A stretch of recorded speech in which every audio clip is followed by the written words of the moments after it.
और आज मैं प्रस्तुत करती हूँ एक खूबसूरत स्लीप स्टोरी, द्रोणाचार्य का जन्म। ये कहानी आपको द्रोणाचार्य के जन्म का रहस्य बताएगी और आगे कई रहस्यों से पर्दा भी उठाएगी। द्रोणाचार्य महाभारत काल के पात्र हैं, जिनका जन्म ही बड़ा रहस्यमय रहा है। आज तक किसी को यह बात नहीं पता कि बिना माता के द्रोणाचार्य किस प्रकार पैदा हुए थे। आखिर क्या था उनके जन्म का रहस्य? द्रोणाचार्य दरअसल में ऋषि भारद्वाज के पुत्र थे और महर्षि भारद्वाज ऋषि परंपरा के बहुत ही उच्च कोटि के गुरु थे। वह एक तेजस्वी सिद्ध योगी थे। महर्षि भारद्वाज ने ऐसा क्या किया कि जिसके कारण उन्होंने द्रोणाचार्य जैसे महान योद्धा और योगी को जन्म दिया, वह भी बिना किसी स्त्री की सहायता के। आज हम जानेंगे आखिर क्यों उनका नाम द्रोण पड़ा और कैसे आचार्य पद प्राप्त हुआ, और वह कौन सा ज्ञान था जिससे द्रोणाचार्य को उनका शरीर प्राप्त हुआ था। आइए जानते हैं आज की इस कहानी में। लेकिन पहले आप अपने आसपास की सारी लाइट्स ऑफ करके आराम से लेट जाएं। अपनी आंखें धीरे धीरे बंद कर लीजिए। अब थोड़ा सा अपने शरीर को आराम दीजिए, थोड़ा और आराम दीजिए। अपने शरीर को बिल्कुल ढीला छोड़ दीजिए। कोई टेंशन नहीं, कोई तनाव नहीं। अपने दिमाग में चल रहे सभी विचारों को, चिंताओं को त्याग दीजिए। एक शांति सी महसूस कीजिए। सारी नेगेटिव, सारी पॉजिटिव विचारों को धीरे धीरे निकाल दीजिए। हाथों को सीधा करिए और अपनी कमर के साइड में रख लीजिए। अब अपनी सांस पर ध्यान लगाएं। इसको धीमे या तेज नहीं करना है, बस ध्यान देना है कि कैसे वो आपके अंदर प्रवेश कर रही है और कैसे वो वापस आपके गले और नाक के माध्यम से वापस निकल रही है। आपका मन शांत, एकदम शांत होता जा रहा है। आप बहुत अच्छा महसूस कर रहे हैं। खुद को काफी हल्का महसूस कर रहे हैं। हर तरफ शांति है, सुकून है, खामोशी है। महर्षि भारद्वाज बहुत ही तेजस्वी और उच्च कोटि के साधक थे। वह भारत के महान तपस्वियों में गिने जाते थे। पूरे भारतवर्ष में उनका नाम बड़े ही इज्जत से लिया जाता था। ऋषि अपनी शक्तियों को बढ़ाने के लिए और देवताओं की उपासना करने के लिए यज्ञ किया करते थे। उन यज्ञ की सहायता से देवता प्रसन्न होते थे और ऋषियों को तरह तरह की सिद्धियां और शक्तियां प्राप्त होती थी। एक दिन महर्षि भारद्वाज के साथ बहुत सारे ऋषि मुनि ऐसे ही एक बड़े यज्ञ की तैयारियां कर रहे थे। उन्होंने यज्ञ करने के लिए गंगा नदी के तट का चयन किया, क्योंकि वहां का वातावरण बड़ा ही मनोरम और शांत था। यज्ञ भूमि का चयन करने के लिए ऋषियों की बैठक बुलाई गई। उसमें सभी ऋषियों ने अपना अपना मत और सुझाव दिया। तब जाकर गंगा द्वार नामक गंगा नदी के तट को यज्ञ के लिए उपयुक्त चुना गया। महर्षि भारद्वाज बहुत सारे ऋषियों के साथ उस स्थान पर पहुंच गए और यज्ञ की तैयारियां करने लगे। कुछ दिनों की तैयारियों के बाद यज्ञ शुरू हुआ। यज्ञ करने से पहले प्रातः काल उठकर स्नान आदि करके अपने तन मन को पवित्र करना अनिवार्य था। इसीलिए सभी ऋषि मुनि यज्ञ से पहले गंगा नदी के तट पर स्नान के लिए जाते थे और अपने तन मन को पवित्र कर लेते थे। उसके पश्चात ही यज्ञ भूमि को स्पर्श करते थे। एक दिन ऋषि भारद्वाज बाकी ऋषियों से पहले गंगा नदी के तट पर स्नान के लिए पहुंच गए। वह सुबह बड़ी ही शीतल और पवित्र थी। वातावरण में दिव्यता छाई हुई थी। मंद मंद हवा चल रही थी, जो ऋषि भारद्वाज के अंगों को पुलकित कर रही थी। उस दिन वातावरण में कुछ अलग ही बात थी। जैसे कामदेव, पवन देव और सूर्य देव मिलकर गंगा नदी के उस तर्क को अत्यंत मनमोहक और मनोरम बना रहे हो।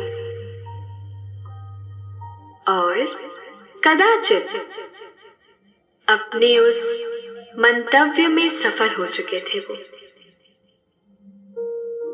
वातावरण इतना शांत और मधुर प्रतीत हो रहा था कि मानो जैसे स्वर्ग का द्वार हो।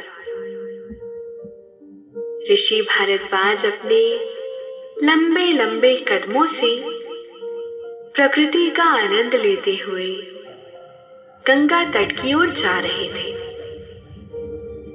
गंगा के तट पर पहुंचकर उन्होंने माता गंगा को प्रणाम किया और स्नान करने के लिए नदी के पानी में उतर गए। वह अपने शरीर के अंगों को साफ कर ही रहे थे इतने में ही उन्हें एक मधुर ध्वनि सुनाई दी। अचानक सुबह की इस पवित्र बेला में ऐसी ध्वनि एक बहुत ही विचित्र संकेत थी, जिसे महर्षि भारद्वाज समझ नहीं पा रहे थे। उन्होंने हर तरफ उस ध्वनि को खोजना शुरू कर दिया, परंतु उन्हें दिशा का पता नहीं चला कि वह ध्वनि किस दिशा से आ रही थी। बहुत प्रयत्न करने के बाद उन्होंने देखा कि वह ध्वनि पास ही एक झरने से आ रही थी, जिस झरने का जल गंगा नदी में गिर रहा था।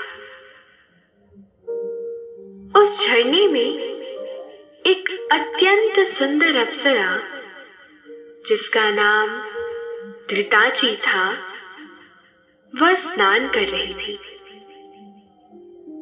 अप्सराएं बहुत ही सुंदर होती हैं, यह बात तो सभी जानते हैं, परंतु ऐसी सुंदरता महर्षि भारद्वाज अपने जीवन में पहली बार देख रहे थे। सुंदरता ऐसी थी जिसकी कोई कल्पना नहीं की जा सकती। देवराज इंद्र की यह अप्सराएं स्वर्ग में रहती हैं और देवराज के कहे अनुसार कार्य करती हैं। अप्सराओं ने बहुत सारे ऋषियों की तपस्या को भंग किया है।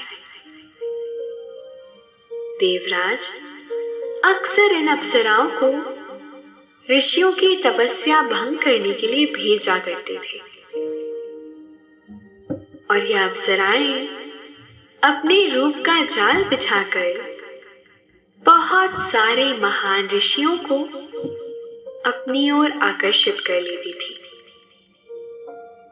जिससे उनका ध्यान तपस्या से हटकर अप्सराओं की तरफ लग जाता है,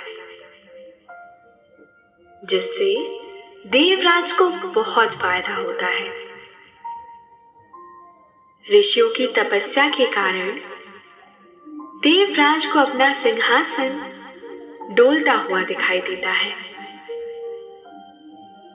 उन्हें हर समय डर सताता रहता है कि कहीं ऋषि भगवान की तपस्या करके उन्हें प्रसन्न ना करे और उनसे कोई वरदान प्राप्त ना कर ले,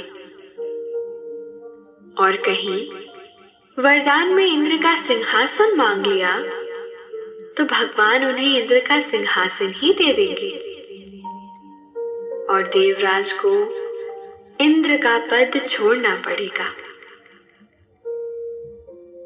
इस भय के कारण वे कभी भी महान ऋषियों की तपस्या सफल नहीं होने देते थे और अपनी अप्सराओं को भेजकर ऋषियों की तपस्या भंग कर दिया करते थे। अप्सरा धृताची को देखकर महर्षि भारद्वाज अपनी आंखों पर यकीन नहीं कर पा रहे थे। उन्हें वह कन्या किसी और लोक की दिखाई दे रही थी। वह समझ गए कि हो ना हो यह जरूर कोई अप्सरा ही है, परंतु फिर भी अप्सरा के सुंदरता में वे खुद को डूबते हुए महसूस कर रहे थे। वह मन ही मन सोच रहे थे कि इस अप्सरा की आंखें किसी झील की तरह साफ और बड़ी ही विशाल है। उसके होठ गुलाब की कोमल पंखुड़ियों की तरह दीप्तिमान हो रहे थे। उसके अंगों से कांति फूट रही थी।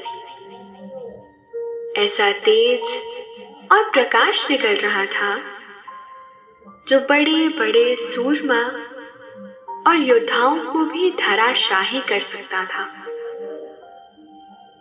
महर्षि भारद्वाज जानते थे कि उन्हें अपने यज्ञ को संपूर्ण करना होगा। वह मन ही मन अपने यज्ञ की ओर प्रस्थान करने के बारे में सोच रहे थे, परंतु उनका मन उनके वश में नहीं था और वह अप्सरा की तरफ आकर्षित हो रहा था। तब ऋषि भारद्वाज ने अपना ध्यान अपने वश में किया और खुद को ध्यान मार्ग से वर्तमान में स्थापित कर अपने उद्देश्य को याद किया, परंतु फिर भी उनके शरीर से वीर्य स्खलित हो रहा था। उन्होंने उसी समय पेड़ों के बड़े बड़े पत्तों का दोना बनाया और उसके अंदर वीर्य को इकट्ठा करके दूर झाड़ियों में रख दिया। इसके पश्चात वे अपने उद्देश्य को याद कर यज्ञ संपूर्ण करने के लिए चल पड़े। वापस आश्रम पहुंचकर उन्होंने अपने यज्ञ को पूर्ण किया। उसके बाद अपनी कुटिया में जाकर विश्राम करने लगे। बहुत समय बीतने के पश्चात एक दिन जब वह ध्यान कर रहे थे, तब उन्हें अचानक कोई विचार आया और वो तुरंत वन की तरफ चल दिए। यह वन गंगा नदी के उसी पद के नजदीक था जहां उस दिन वो स्नान करने के लिए गए थे। गुरुवर को इस तरह अचानक दौड़ते हुए देखकर लोगों को बड़ा आश्चर्य हो रहा था और वो आपस में बातें कर रहे थे कि यह अचानक गुरुदेव को क्या हो गया कि वह अचानक जंगल की तरफ दौड़ रहे हैं। ना जाने उन्हें ध्यान में ऐसा क्या दिखाई दिया जिसके कारण वह इतनी शीघ्रता से नदी के तट की तरफ जा रहे हैं। वहां पहुंचने पर महर्षि भारद्वाज उस स्थान को ढूंढने लगे जहां उन्होंने उस पात्र को रखा था। वे पत्तों से बने उस दोने को खोज रहे थे, परंतु वह कहीं भी दिखाई नहीं दे रहा था।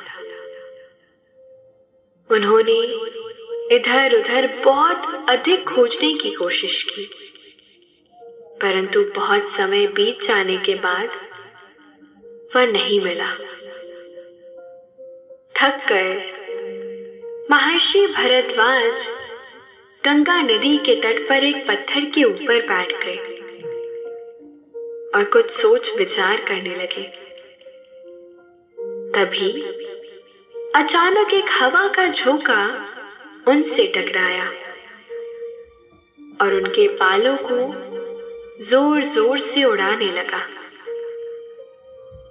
हवा से बचने के लिए जैसे ही उन्होंने अपनी गर्दन घुमाई तो उन्हें दूर झाड़ियों के नीचे वो पात्र दिखाई दिया जो उन्होंने वहां रखा था, जैसे वह प्रभु का कोई इशारा था और वे उनकी मदद कर रहे थे। तुरंत जाकर महर्षि भारद्वाज ने उस पात्र को खोला तो वह हैरान रह गए। उनके आश्चर्य की कोई सीमा न रही।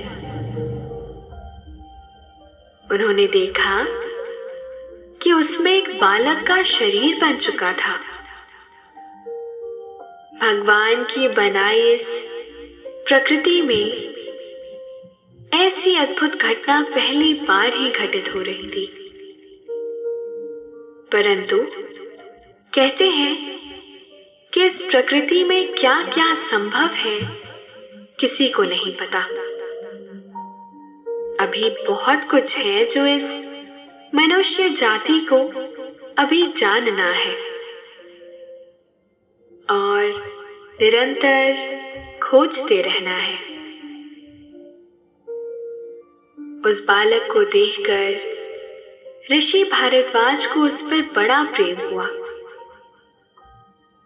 वह समझ गए कि यह बालक उनके वीर्य से पैदा हुआ है, इसीलिए एक तरह से उनका मानस पुत्र हुआ। उस बालक को देखकर ऋषि भारद्वाज को उस पर बड़ा प्रेम हुआ। वह समझ गए कि यह बालक उनके वीर्य से पैदा हुआ है, इसीलिए एक तरह से वह उनका मानस पुत्र हुआ। इसीलिए वह उसका तिरस्कार नहीं कर सकते थे। इसीलिए उन्होंने उस बालक को अपनाने का संकल्प किया और अपना पुत्र मान लिया। वे उसे लेकर आश्रम वापस लौट आए और उस बालक का नामकरण किया। सभी प्रकार से रस्मों रिवाज पूर्ण करने के बाद उस बालक का नाम द्रोण रखा गया। द्रोण इसलिए क्योंकि उसका जन्म पत्तों से बने दोने में हुआ था। इस प्रकार से बालक बिना किसी माता के केवल उस छोटे से पात्र की सहायता से पैदा हुआ था, जो इस प्रकृति की एक अद्भुत घटना थी, जैसे पहले कभी नहीं दिखाई दी थी। महर्षि भारद्वाज ने उस बालक को अपने पुत्र की तरह बहुत अधिक प्रेम दिया। उन्होंने उससे अपने आश्रम में हर प्रकार की शिक्षा दीक्षा और ज्ञान से संपन्न किया। वह बालक जन्म से ही बड़ा मेधावी था। शिक्षा ग्रहण करने में बहुत चतुर और ज्ञानी था। अपनी उम्र के सभी बालकों से ज्यादा प्रतिभावान था। महर्षि भारद्वाज ने सभी प्रकार की शिक्षाएं द्रोण को देने के पश्चात अग्नि अस्त्र की शिक्षा दी और बहुत सारे दिव्यास्त्र की शिक्षा भी दी। एक ब्राह्मण पुत्र होने के साथ साथ द्रोण एक महान योद्धा भी साबित हुए। महर्षि भारद्वाज ने अपने पुत्र द्रोणाचार्य को और अधिक शिक्षा प्राप्त करने के लिए भगवान परशुराम के पास भेजा। भगवान परशुराम उस समय केवल ब्राह्मणों को ही शिक्षा दिया करते थे। वह हिमालय की गुप्त कंदराओं में निवास करते थे और एक गुप्त आश्रम में शिक्षा दिया करते थे, जिसका किसी को भी पता नहीं था। भगवान परशुराम अजर अमर है। उन्हें मृत्यु कभी भी नहीं आ सकती। इसीलिए श्री राम के त्रेता युग से अब तक जीवित है और ब्राह्मणों को शिक्षा दे रहे हैं। भगवान परशुराम के पास पहुंचने के बाद द्रोणाचार्य ने सभी प्रकार की शिक्षा प्राप्त की, जिसमें आयुर्वेद, राजनीति, शास्त्र विद्या और सभी प्रकार की कलाएं भी शामिल थी। भगवान परशुराम द्रोणाचार्य की गुरु भक्ति से बहुत अधिक प्रसन्न थे। भगवान परशुराम के कुछ प्रिय शिष्य थे, जिनमें द्रोणाचार्य, भीष्म पितामह और कर्ण भी शामिल थे। परंतु कर्ण ने भगवान परशुराम से झूठ बोलकर शिक्षा प्राप्त की थी। कर्ण ने कहा था कि वह एक ब्राह्मण है, जबकि वह एक क्षत्रिय थे। इस कारण भगवान परशुराम ने कर्ण को श्राप दिया था कि जब उसे इन शक्तियों की सबसे अधिक आवश्यकता होगी, तब वह इनका प्रयोग करना भूल जाएंगे। द्रोणाचार्य को यह बात भली भांति पता थी, परंतु वे अर्जुन से इतना अधिक प्रेम करते थे कि उन्होंने कर्ण को अपना शिष्य कभी स्वीकार नहीं किया था। इसीलिए कर्ण को भगवान परशुराम से शिक्षा प्राप्त करनी पड़ी और उनसे झूठ बोलना पड़ा। भगवान परशुराम से शिक्षा प्राप्त करने के बाद द्रोणाचार्य अपने घर वापस लौट आए और अपनी पत्नी कृति से विभागीय उन्हें अश्वत्थामा नाम का एक पुत्र पैदा हुआ। उस पुत्र ने पैदा होते ही अश्व जैसी ध्वनि की, जिसके कारण उसका नाम अश्वत्थामा पड़ा। अपने माथे पर एक बड़ी ही प्रकाशमान मणि लेकर पैदा हुआ था, जो उसके शरीर का एक अंग थी। द्रोणाचार्य जब छोटे थे, तब महर्षि भारद्वाज के आश्रम में अपने मित्रों के साथ खेला करते थे। उनके मित्रों में पांचाल नरेश के पुत्र द्रुपद भी शामिल थे। दोनों में बहुत अधिक मित्रता थी। अपने पिता महर्षि भारद्वाज के आश्रम में द्रुपद और द्रोणाचार्य बहुत पक्के दोस्त थे। उन दोनों ने यह कसम खाई थी कि भविष्य में हम जो भी प्राप्त करेंगे, वह आपस में आधा आधा बांट देंगे, चाहे राज्य हो या कोई धन संपदा। उस वस्तु पर हम दोनों का सामान्य अधिकार होगा। द्रुपद ने कहा, हे द्रोणाचार्य, तुम मुझसे मित्रता के कारण कभी भी कुछ भी मांग सकते हो और भविष्य में मैं उसे जरूर पूरा करूंगा।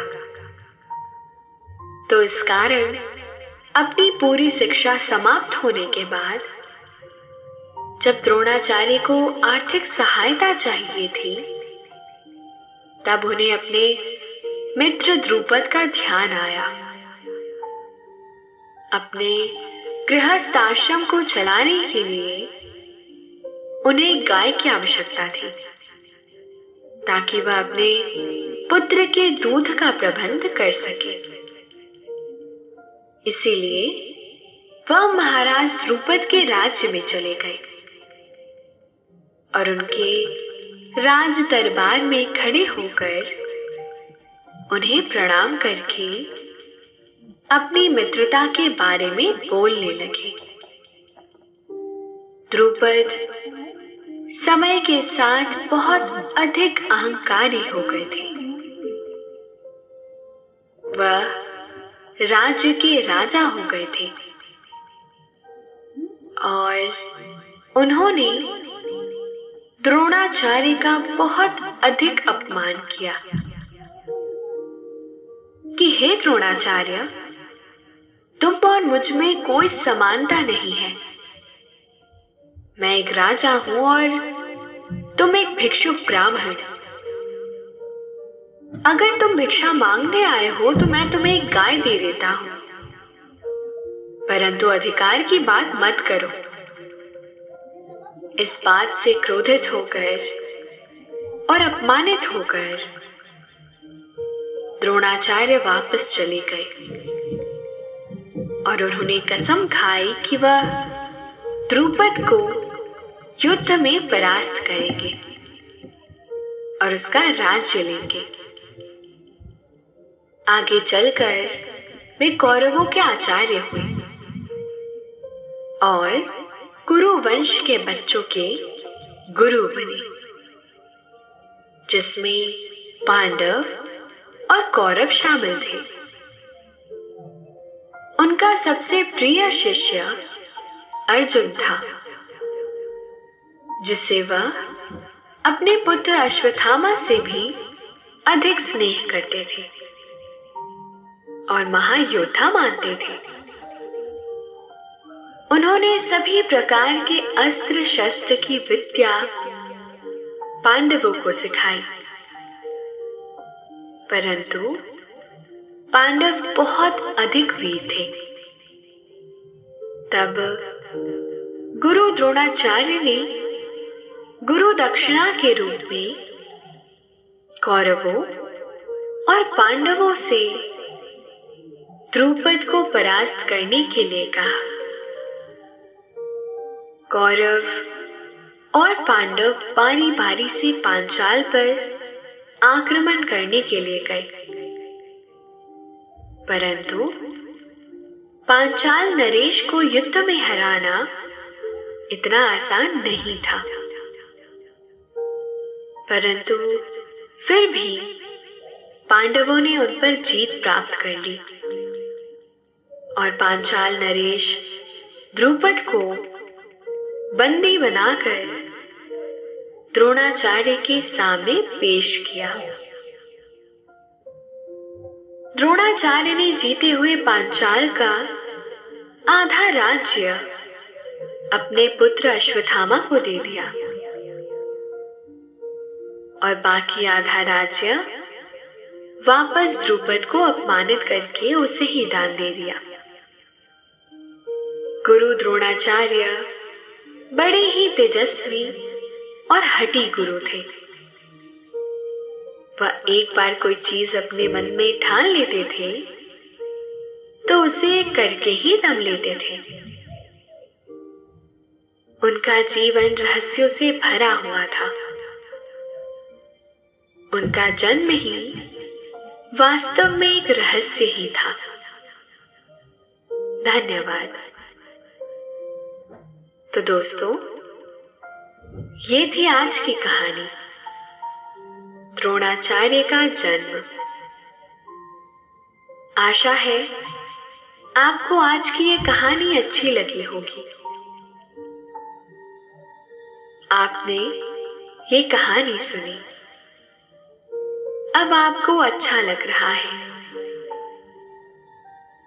और समय हो गया है आपके सोने का। अब आप धीरे धीरे नींद की ओर बढ़ते जा रहे हैं और नींद आपको अपनी आगोश में समाती जा रही है, समाती जा रही है। शुभ रात्रि।